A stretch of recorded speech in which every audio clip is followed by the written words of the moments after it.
तरफ से पगड़ी पहनाते और मालाओं से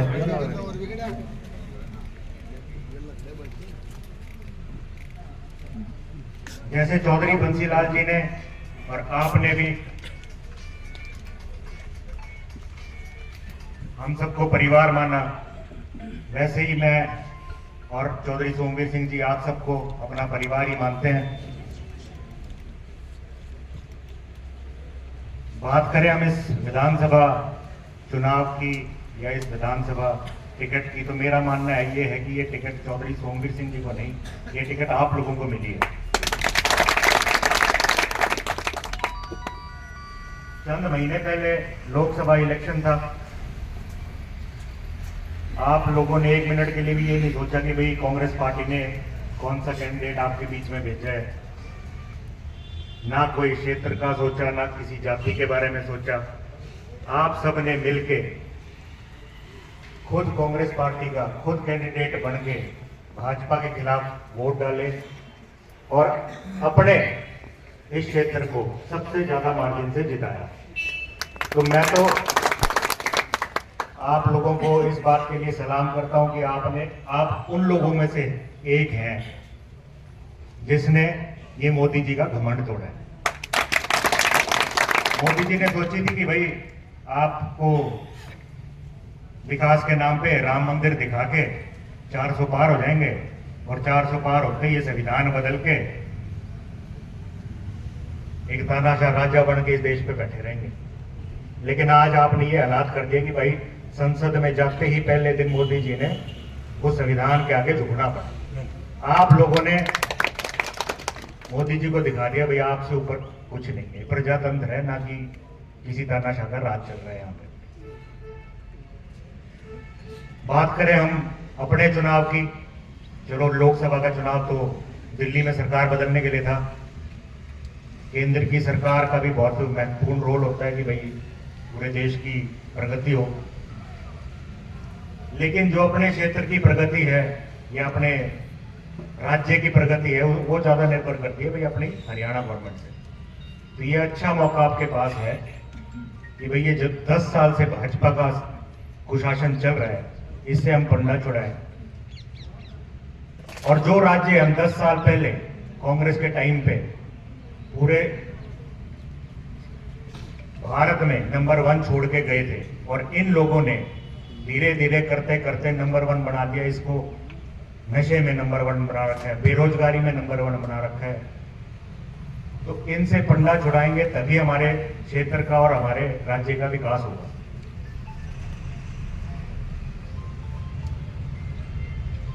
बात करें किसी भी वर्ग की ले लो, हमारा ये जो बाटा हल्का लगा लो या अपना सारा हल्का लगा लो, लोहारू लगा लो, दादरी लगा लो, ये सारा ज्यादातर निर्भर है खेती पे।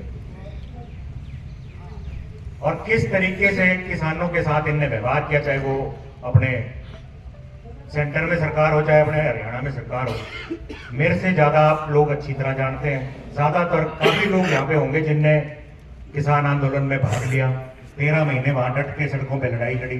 13 महीने में सारी तरह के मौसम आ लिए, ठंड आ ली, गर्मी आ ली, बारिश आ ली, लेकिन आप लोग हिले नहीं पाते। मैं दोबारा आपको सलाम करता हूं, अकेले आप लोग हो जिसने पिछले 10 साल में मोदी जी को पहली बार झुकाया है, मोदी जी को मजबूर कर दिया वो 3 कानून वापस लेने के लिए।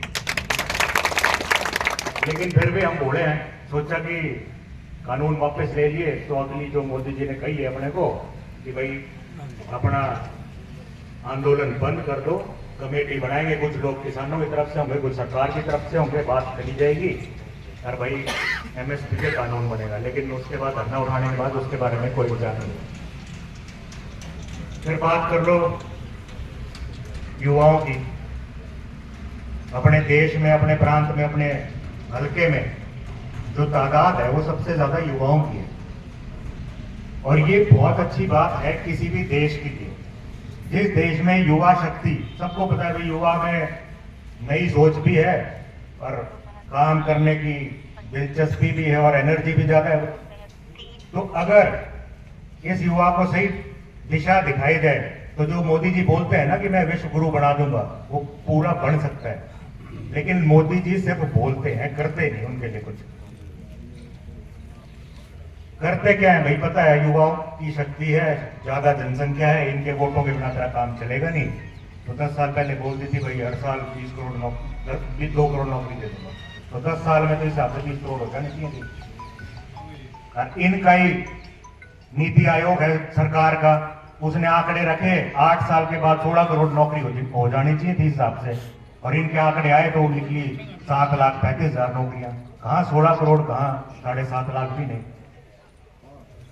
और बेरोजगारी की बात कर लो, उसमें भी नंबर 1 कर रखा है। जब से 70 साल से भारत आजाद हुआ है, आज के दिन जो बेरोजगारी दर है इससे ऊपर नहीं थी, और उसके अंदर भी हरियाणा नंबर 1 है। हरियाणा सरकार की बात कर लो, उन्होंने नौजवानों के बारे में क्या किया। पिछले 5 साल पहले जो सरकार बनाई थी उसमें वादा तो कर दिया कि भाई जो भी नौकरी लगेगी 75% हरियाणा के बच्चे होंगे, उसके बारे में कुछ नहीं। किसानों के बाद जो नौजवान अपनी तरफ का देखता था वो सोचता था कि भाई आर्मी में लगूंगा, वो कर दी 4 साल की। अब बोलते हैं ना कि बापू तो अच्छे रिटायरमेंट आओगा, ये अग्निवीर पहले आ जाएगा, और जब तक नौकरी में है, जब तक ब्याह नहीं कर सकता, रिटायर होके फिर ब्याह करेगा। तो ये सारी चीजें तो आपको पता है। और दूसरा, जो नौजवान बच्चे पढ़े लिखे हैं, सारे माँ बाप परिवार सबके हैं, सारे अपने हिसाब से, अपने हैसियत के हिसाब से अपने बच्चे को बढ़िया कॉलेज में, बढ़िया यूनिवर्सिटी में भेजते हैं। बच्चा भी लगन से पढ़ता है, ये सोच के कि भाई सरकारी नौकरी, पेपर आएगा, पेपर देगा, रिजल्ट आएगा, ढंग की नौकरी लगेगी, तरह ब्याह होगा, खुशहाल परिवार होगा। लेकिन पेपर दे, चाहे सेंटर 200 किलोमीटर आओ, 300 किलोमीटर आओ, बच्ची जाएगी तो घर का एक आदमी भी साथ जाएगा, खर्चा भी लगेगा, रात को भी रुकना पड़ेगा, उल्टा आएगा। पर सब कुछ करते हैं, बच्चा भी पेपर देता है और सोचता है भाई रिजल्ट आएगा, तेरी बढ़िया नौकरी लगेगी। और जब तक घर पहुंचते हैं ना, जब तक पता चलता है भाई पेपर तो लीक हो गया था और पेपर कैंसिल हो गया। ऐसी सरकार आपने ना सुनी होगी ना देखी होगी जिसके 10 साल के राज में 33 बार पेपर लीक हुए हो। और कमाल की बात यह है कि भाई उस 33 बार में से एक भी बार एक भी आदमी को पकड़ा नहीं गया कि भाई किसने पेपर लीक करे। तो इसका मतलब तो साफ है, सरकार मिली हुई है। और अगर 1% सरकार नहीं मिली हुई, मेरी बात सच नहीं है, तो ये सरकार कैसी है, इसकी क्या तो कैपेसिटी है कि भाई 33 बार में से एक भी बार ये एक आदमी को पकड़ नहीं पा रही। तो चाहे कंडीशन कोई भी हो, सरकार की मंशा तो साफ है नहीं। जहां तक बात करें गरीबों की, यही कांग्रेस सरकार थी पहले, सिलेंडर 500 क्या 450 का आया करता, और ये इनके मंत्री सिर पे सिलेंडर उठा के जंतर मंतर खड़े होकर धरने दिया करते। अब 1200 हो गया तो कोई सब बोल नहीं रहा कुछ भी। वित्त मंत्री ऐसी बना रखी है, उससे भारत का पार्लियामेंट जब चलता है तो पूरा विश्व देखता है। सबसे बड़ी डेमोक्रेसी अपने कंट्री की है, अपने देश की सबसे बड़ी व्यवस्था है ये। और पूरे संसार के आगे खड़ी होके जब उससे यूं पूछता है कोई सवाल कि प्याज के दाम बढ़ गए, टमाटर के बढ़ गए, ये क्यों बढ़ गए, आप कैसे ऐसे नहीं हो, इसके लिए आप क्या कर रहे हो, तो वो पूरे संसार के आगे खड़े होके कहती है मैं प्याज नहीं खाती तो मेरे को नहीं पता। तो जिसका वित्त मंत्री जो पूरे देश की अर्थव्यवस्था संभालता है वो ऐसा बेतुका जवाब पूरे संसार के आगे देती है, तो भाई ये उसकी बेइज्जती नहीं है, ये हमारी बेइज्जती है कि पूरे विश्व के आगे हमने कैसी फाइनेंस मिनिस्टर बना रखी है। बात करें खिलाड़ियों की, आपको सब क्या याद होगा फोटो, अपनी महिला खिलाड़ी अपने बारडा की विनोद फोगाट, साथ में और उसके खिलाड़ियां अपने मान सम्मान की लड़ाई लड़ रही थी। किसी ने एक शब्द नहीं बोला उसकी सांत्वना में, घसीट के निकाली गई वहां से। ऐसे ही किसान आंदोलन में 750 किसान शहीद हो गए। उन परिवारों के बारे में किसी भी एक मंत्री ने, किसी कार्यकर्ता ने, भाजपा वाले ने एक शब्द नहीं बोला, और बोला तो उल्टा बोला।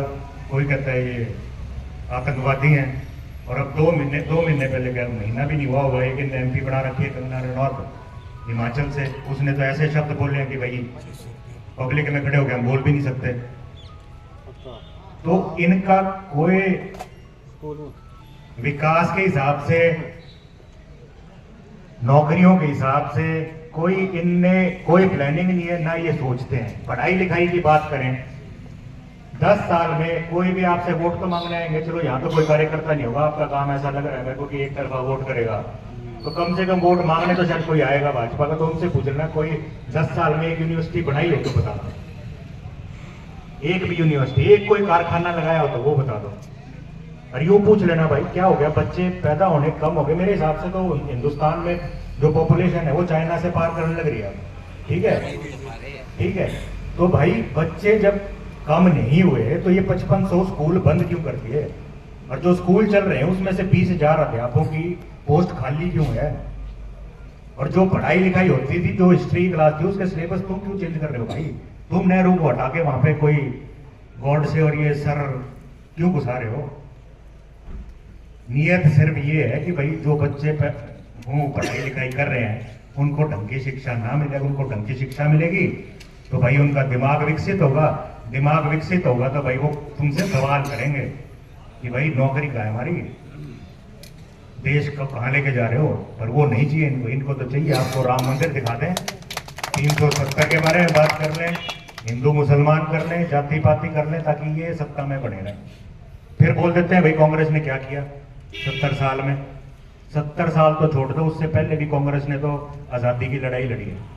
तुम्हारी तरह मर्सी की चिट्ठियां लिख लिख के अंग्रेजों को नहीं भेजी कांग्रेस वालों। नेहरू जी की बोल देते हैं, आज तक मेरे हिसाब से तो इनको पता नहीं नेहरू जी ने क्या किया है देश के लिए।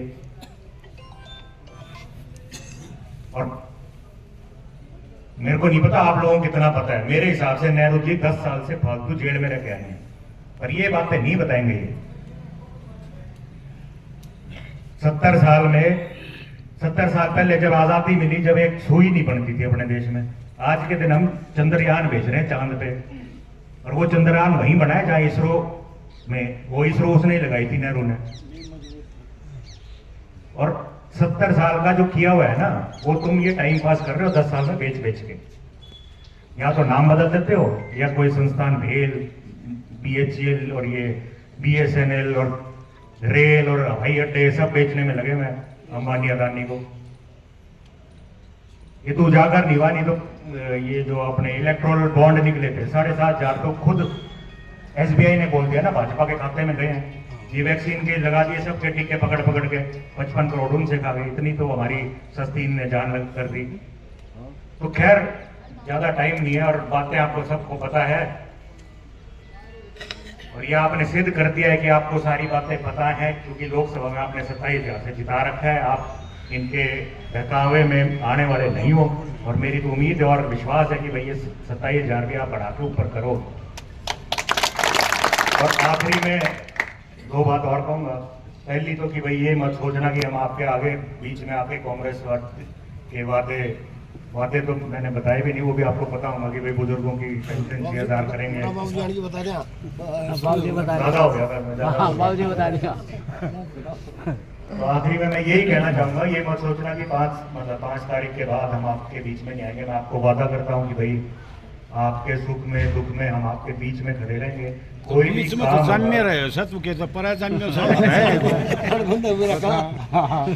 कोई भी आप लोगों का काम होगा उसकी पूरी कोशिश करेंगे। ये मैं नहीं कहता कि हर एक आदमी का काम मैं करवा पाऊंगा या बहुत ही करवा पाएंगे, लेकिन इतनी संतुष्टि आपको जरूर करवाते हैं कि भाई हमने अपने दिल से आपके लिए कोशिश करी है, आपको जचा के भेजेंगे। और दूसरा, हम आपसे सीधे वोट मांगने आए हैं, तो मैं आपको एक हिदायत ये दूंगा कि किसी बिचौलिए की जरूरत नहीं है, काम करो, करने हैं हमने और आपने करवाने हैं, सीधे आओ। बीच में कोई रखोगे हमको भी नुकसान होगा, आपको भी नुकसान होगा। 5 साल आपके काम होंगे नहीं, हम 5 साल बाद आपके बीच में आएंगे तो आप कहोगे भाई उन दे देगी वो। तो ये हमने बीच में हटाना है और सीधे काम करना है। तो आप लोगों ने ध्यान से मेरी बात सुनी, आप सबका धन्यवाद। जय हिंद।